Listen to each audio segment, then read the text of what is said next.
Desenvolver Shoeb, cartão de visita do desenvolvimento sustentável, é veiculado pelas mídias sociais do planeta.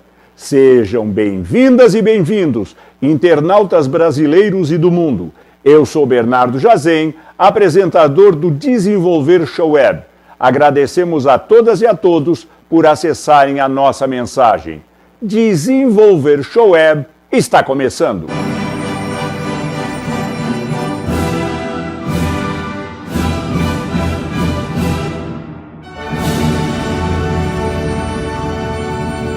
Dois pensamentos.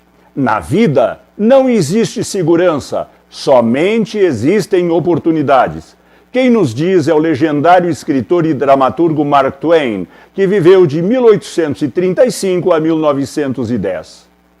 A genialidade é a capacidade de realizar aquilo que existe no pensamento. Quem nos diz é o escritor Scott Fitzgerald, que viveu de 1896 a 1940. Estes dois pensamentos fazem o show do empreendedorismo. Nesta edição número 7, no dia 1, Desenvolver Shoeb traz 3 blocos. Show Opinião, o editorial, carrega na sátira política, Rei Lolô, a maracutaia e a propinga. O bloco Mostra Show apresenta os ícones João do Conhecimento e Maria Ciência, percorrendo o universo publicitário, o financiamento coletivo, empresas que prezam e defendem a responsabilidade social e ambiental. O bloco Educa Show, Preparo Profissional, mostra o projeto NET São Paulo, dirigido aos jovens. Nessa edição, o módulo Reciclatec, a reciclagem técnica, cujo princípio é o valor agregado em potencial. Nesta edição número 7, no dia 3, Desenvolver Shoeb traz 2 blocos relevantes.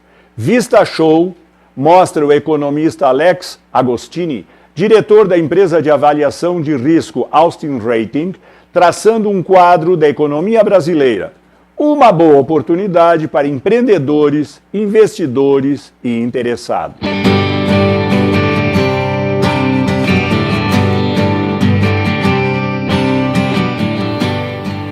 Economista Alex Agostini, você citou os aspectos da moratória brasileira nos anos 80, quando eram muito baixas as reservas cambiais. Nós até lembramos uma frase histórica do ex-ministro Mário Henrique Simonsen, quando ele disse que a inflação aleja, o câmbio mata. Alex Agostini.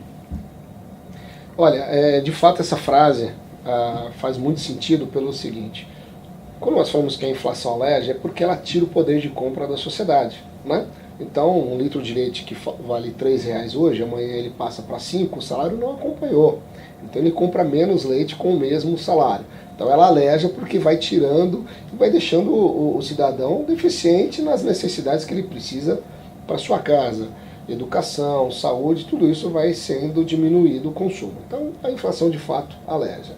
O câmbio, ele mata quando você não tem naturalmente condições de neutralizar os efeitos de uma variação cambial muito elevada, ou melhor, desvalorização do real muito elevada, como nós falamos hoje real. Mas no passado, justamente por não ter esse colchão de reservas internacionais como nós temos hoje o Brasil tem quase 370 bilhões de dólares em reservas internacionais que são extremamente líquidas, ou seja, qualquer crise internacional ele consegue colocar esse dinheiro no mercado e segurando a cotação da moeda.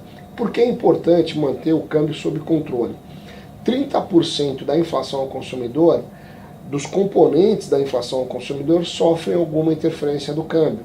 Por mais que, por exemplo, o Brasil seja um grande produtor de carne e maior exportador mundial de carne, quando há um aumento de preço por conta de uma demanda internacional, nós afetamos aqui internamente. Quando sobe o trigo, por exemplo, na Argentina, na Austrália, o Brasil importa muito trigo, 70%, o pãozinho da dona de casa sobe, o macarrão sobe, por conta do câmbio também que se desvaloriza.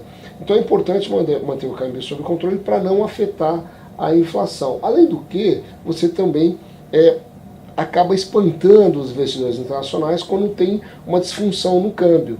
Então as reservas de hoje elas são robustas, diferente daquilo da década de 80, que fez com que lá na década de 80, como não tinha dinheiro no caixa, a alternativa foi a moratória, né, que acabou acontecendo na década de 80 e que fechou os canais de financiamento para o Brasil. É como o cidadão comum, quando não paga a sua conta, ele perde o crédito no mercado financeiro. Para um país é igual, ele precisa manter a sua política econômica em ordem, entre elas a cambial, a monetária, para que consiga continuar financiando a sua dívida pública, que, aliás, no Brasil hoje é um grande problema, né? A dívida pública hoje está aí acima de 50%, é preocupante, pode chegar aí a 60% ao final de 2017, e a dívida bruta, aquela que o mundo inteiro olha, ela pode chegar a 80% em 2019. Nós vamos voltar a esse assunto numa das perguntas que o programa vai fazer ao economista Alex Agostini. Eu te perguntaria agora o seguinte, alguma coisinha mais micro. A organicidade, como é que funciona, qual é a estrutura da Austin Rating? Olha, a Austin hoje nós temos 3 escritórios, a sede aqui em São Paulo, um escritório de representação comercial e com alguma atividade no Rio de Janeiro, e nós temos um outro escritório em Barueri, em Alphaville, na parte de análises técnicas macroeconômicas, projetos, a parte de análise financeira e operações de entes públicos, estados e municípios, a avaliação de risco. Hoje a Austin ela tem o único proprietário, que é o Erivelto Rodrigues, que é o nosso diretor-presidente, mas tem uma estrutura onde alguns gestores de áreas na parte de análise de risco de operações estruturadas, tem o Pablo, que é o gestor, na parte de base de dados é o Alexandre Campos, que é o gestor, eu cuido da parte de projetos, macroeconomia e também análise setorial e avaliação de risco de entes públicos. Então ela tem diversos segmentos, diversos produtos com gestores em áreas, mas a distribuição societária ela é concentrada em uma única pessoa. Alex, o Brasil não pode parar o seu crescimento. Ele é obrigado a gerar empregos, nós temos problemas na Previdência, temos N problemas na arrecadação fiscal. Como é que o rating enxerga os projetos de ordem econômica, social, tecnológica, ambiental? Olha, quando nós analisamos um país, as variáveis elas são muito maiores do que quando nós avaliamos uma empresa, isso é óbvio. Por quê? Um país ele não tem fins lucrativos. No final das contas, o grande objetivo do país é elevar o padrão de vida de toda a sua sociedade, de forma igual a todos. Quando há, por exemplo, uma gestão dos recursos públicos, a gestão fiscal, que precisa ter um equilíbrio, e aí entra a conta da Previdência, em última instância, a gestão de recursos públicos precisa gerar um ambiente de geração de emprego, e hoje nós temos quase mais de 14 milhões de desempregados. Você precisa gerar emprego para que o social ele tenha algum equilíbrio, ou seja, você reduz a violência, você melhora a habitação, você melhora a saúde, a paz social, exatamente. Então, quando nós avaliamos um país, não são só os indicadores macroeconômicos, não só importação, exportação, inflação, taxa de juros. Esses são os indicadores que nós chamamos determinantes. O equilíbrio fiscal é o fundamental, porque se o governo tem muito mais receita do que despesa, essa geração de poupança consegue fazer uma perenidade de crescimento ao longo do tempo. O que significa que, ao longo do tempo, o país consegue crescer, reduzir o desemprego, melhorar o ambiente social e deixar uma condição de crescimento em termos de investimento em infraestrutura muito melhor. Então a avaliação ela é mais prolongada, ela é muito mais ampla e passa por uma visão de longo prazo. Isso é importante destacar. Nenhuma análise de risco é analisado exclusivamente o momento. Então hoje, por exemplo, a Austin está em processo de revisão do rating do país, o rating soberano. Quando nós olhamos o ambiente político bastante conturbado, nós não ponderamos ele como nota. Nós avaliamos qual o impacto desse ambiente político para a aprovação de reformas que são importantes por equilíbrio econômico, como, por exemplo, a reforma trabalhista, que deve melhorar a produtividade do país, e a reforma da Previdência, que traz o equilíbrio fiscal do país, equilibrando receita com despesa, que para o investidor, principalmente internacional, ele aumenta a confiança no país, então ele volta a investir. porque tem oportunidades, principalmente na parte de concessões de infraestrutura. Então a análise de risco é bastante ampla e tem um impacto direto sobre investimentos na área tecnológica, na área social, na área de infraestrutura logística, na área de produtividade, e o país é um grande exportador de produtividade na parte agrícola, mas nós precisamos ser competitivos na parte industrial. Em algumas áreas somos, como por exemplo a parte de aviação, mas ainda falta na parte automotiva, né, na parte de construção. O Brasil precisa melhorar. E alta tecnologia? E alta tecnologia, que o Brasil hoje ele é incipiente. Ele precisa melhorar essa situação e para isso precisa fazer acordos bilaterais, acordos multilaterais. O Brasil agora está prestes a fazer parte da OCDE, que é um grupo bastante restrito de países desenvolvidos. O Brasil não é desenvolvido, mas ele tem uma sua Explique o que é o OCDE para os nossos internautas jovens. É uma organização de países desenvolvidos que tem propósitos de fomentar políticas econômicas, políticas fiscais para melhorar o ambiente daqueles países em desenvolvimento, né? Isso antes era um grupo de países desenvolvidos, né, que surgiu lá na França, e que eles estavam olhando apenas o crescimento deles, mas eles viram que eles moram, né, estão no mundo conectado, então eles precisam que os outros países entendam qual é a política de desenvolvimento deles. Então eles passaram a admitir outros sócios, outros membros, né, nessa organização. O Brasil deve fazer parte agora. 2 semanas atrás, mais ou menos, o Brasil entrou com um pedido para fazer parte, mas o Brasil já participa de discussões há algumas décadas lá na OCDE. A OCDE foi criada na década de 50, e a ideia é que essa organização consiga fazer com que o Brasil fique inserido em políticas que vão desenvolver áreas que no Brasil hoje não estão, como por exemplo na área tecnológica. O Brasil ainda é bastante incipiente. Nós precisamos, por exemplo, para desenvolver um veículo, o Brasil importa muitas peças de tecnologia que tem alto valor agregado. Então o Brasil tem toda a mão de obra aqui qualificada, mas na hora de construção do carro ele precisa importar o que é mais caro, né? Então nós precisamos desenvolver isso internamente. Esse aqui?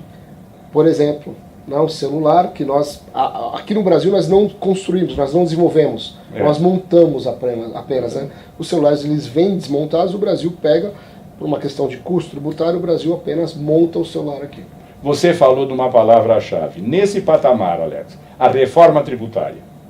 Ela é extremamente importante, né? A reforma tributária, diferente da reforma da Previdência, ela é importante porque ela melhora a racionalização do uso do dinheiro por parte do ente público, estados, municípios e governo federal. O que seria uma racionalização? De fato, gastar com aquilo que importa, com aquilo que tende a gerar um potencial de crescimento maior do país.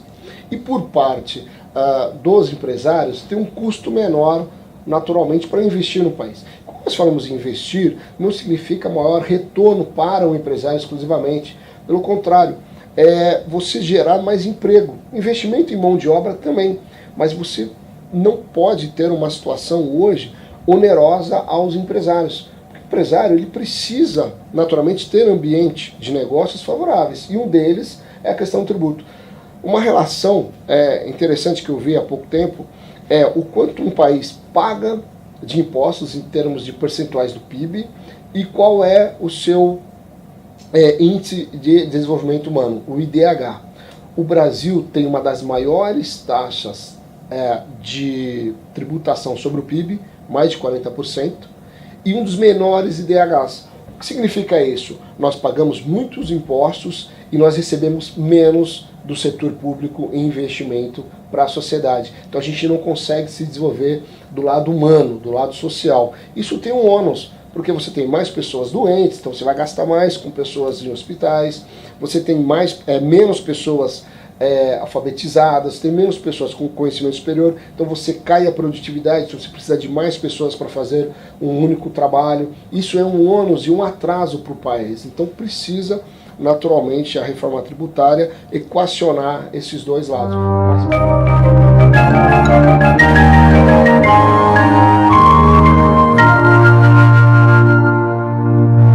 No Bloco Verde Show Sustentabilidade, apresentamos o renomado biólogo e médico veterinário Professor Del Nero, trazendo 2 prodígios da natureza: uma poderosa caranguejeira e a cascavel Teresa, com H.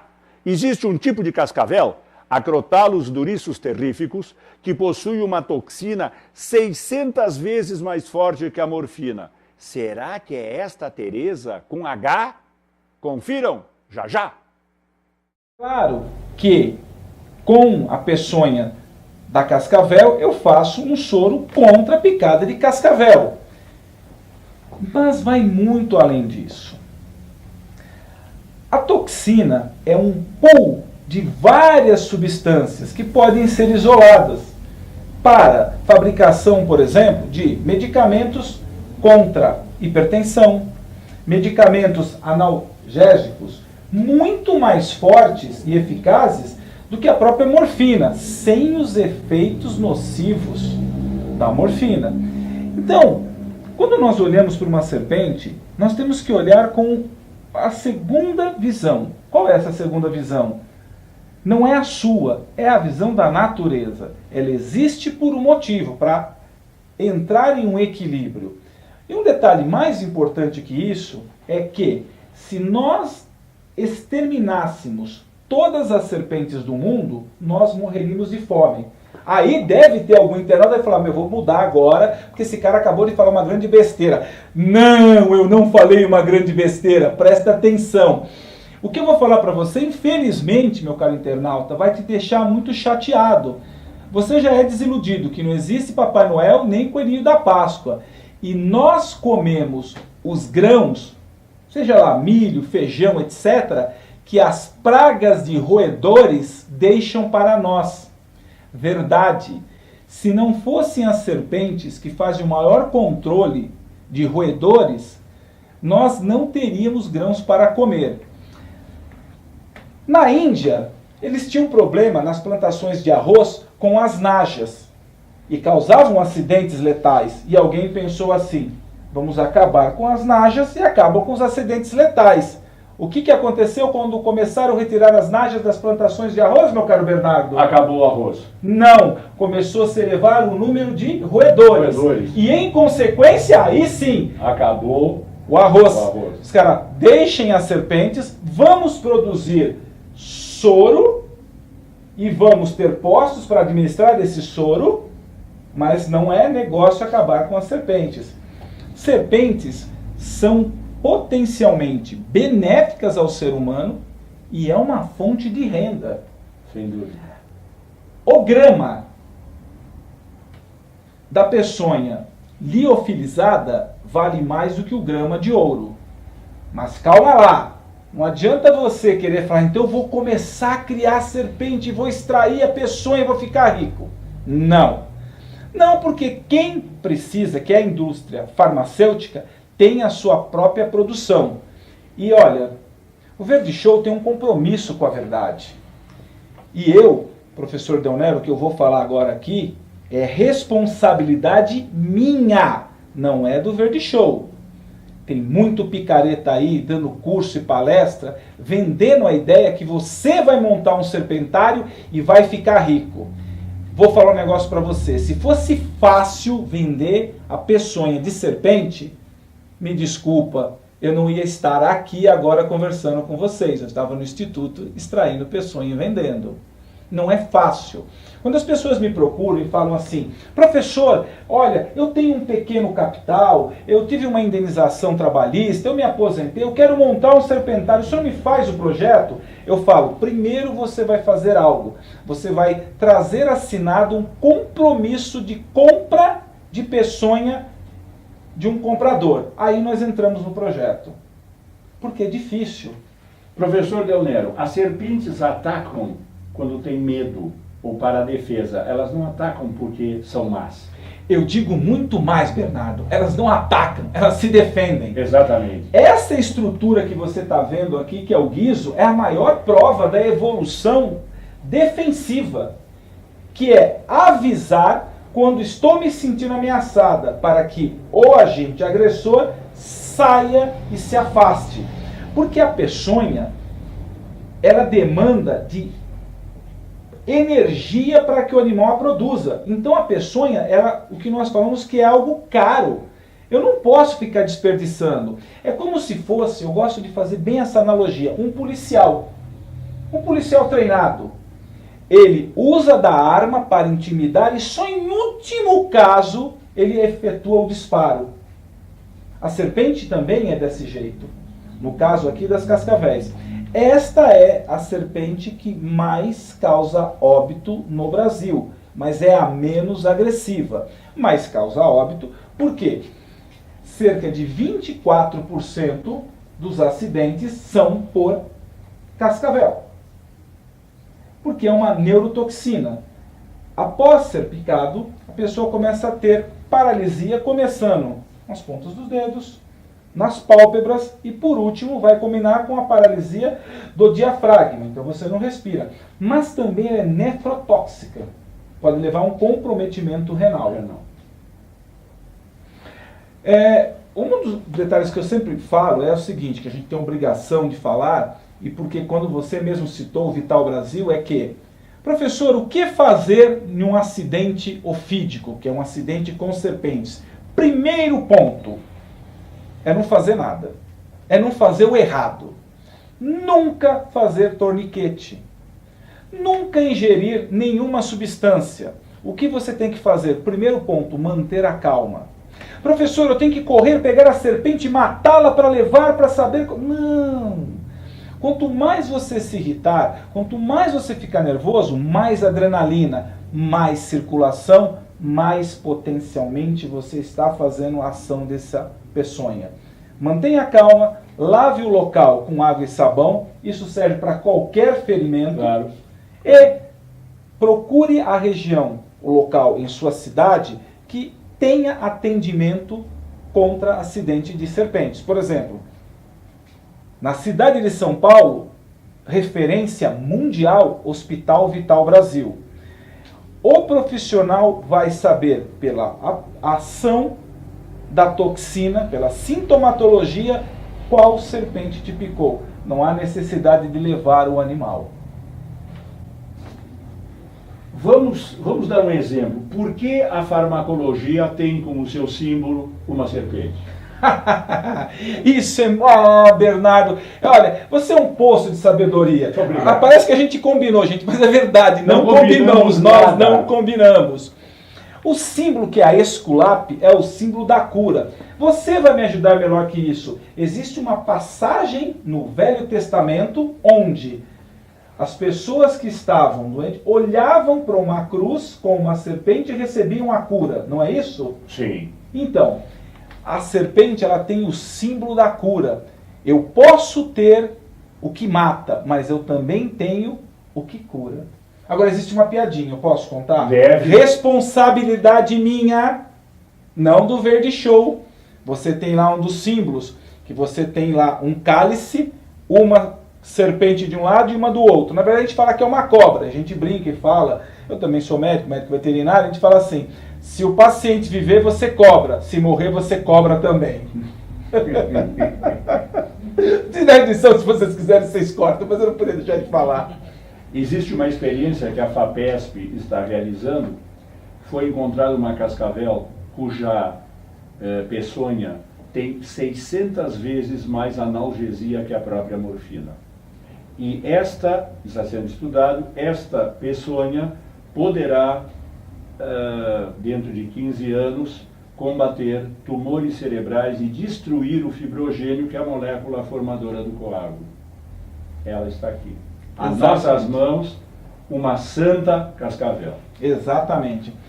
Falando para vocês de casa, nossa, não pode ser. Essa não é uma cascavel de verdade. Lembrando, pessoal, esse é um animal nascido e criado em cativeiro. Se vocês entrarem lá na página das aventuras do professor Del Nero, vocês vão procurar um vídeo Nascimento de Cascavéis. Vocês vão ver cópula de cascavel, nascimento, eu pegando os filhotes.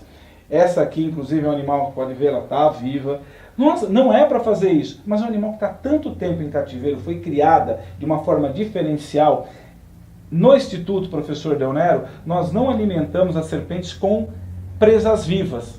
Então isso também gera uma situação de menos estresse para ela e de menos agressividade ao longo do tempo. Então ela sabe que, olha,